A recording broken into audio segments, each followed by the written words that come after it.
questions.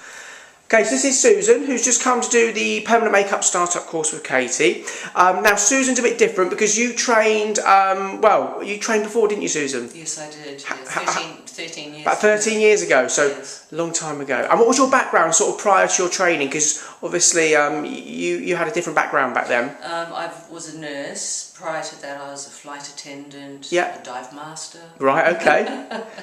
Beauty therapist. Yeah, so you had all the right things, I suppose, the right sort of background, and also you're very artistic as well, aren't you? You do, well, even now you're doing paintings. Yes, I sell quite a few on Etsy. Yeah. Wow, excellent. So obviously not sort of naming names or anything like that, but when you went back many years ago, you obviously had a certain part training, but for some reason or other, it just didn't really start up, did it? What was the main reasons do you think that was? I didn't particularly feel the training was very good. I wasn't feeling very well supported. I definitely didn't have enough practice on live models. Yeah.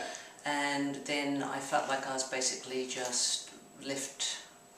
Fend for yourself, I suppose. For myself. Yeah.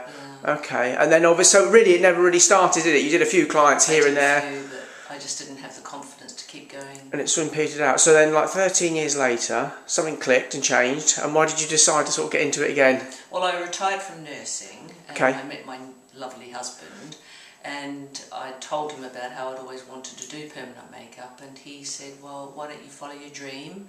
So he's created a gorgeous clinic for me beside the house. Wow. And here I am. I did a lot of research, looked around very carefully, and without a doubt Katy was the one I wanted to go with. Excellent. And obviously we're now on to the last day now, and we actually had we did your first sort of live models yesterday. Actually, we had a ram-packed day, didn't we? End up doing lots of treatments. Fun. Yeah, treatments and extra treatments as well. That's quite important as well, isn't it? Because I think beforehand, whereas you didn't have the confidence in the treatments and clients weren't necessarily requesting more treatments after. What was the difference between that and maybe what happened yesterday?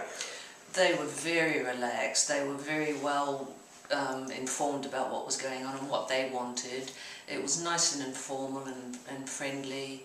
And I think they just got addicted once they saw their brows. They were so blown away by it. Then they said, well, can you do my liner and my lips? And I didn't want to leave. That's it, and you ended up doing extra treatments as well, didn't we? I think you stayed on to the early hours last night, just carrying on with the demand. But, I mean, is it nice to see that, the fact that actually when you do it correctly and give good client experiences, that, you know, they want more? Oh, it's wonderful.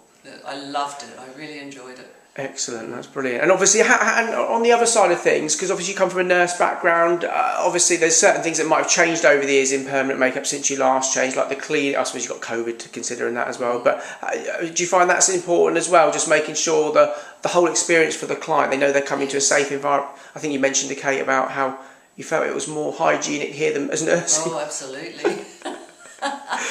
Oh dear. Cleaner than some hospitals. Well, there we go. Well, the thing is, you've got to make the client comfortable, haven't you? And but we've still got another day full of models. Great. So that's brilliant, and looking forward to it. And we'll look forward to seeing how you get on with your models and case studies coming in thick and fast. I'm sure very soon. Hope so. From your new clinic. Yeah. Brilliant. Cheers, Susan.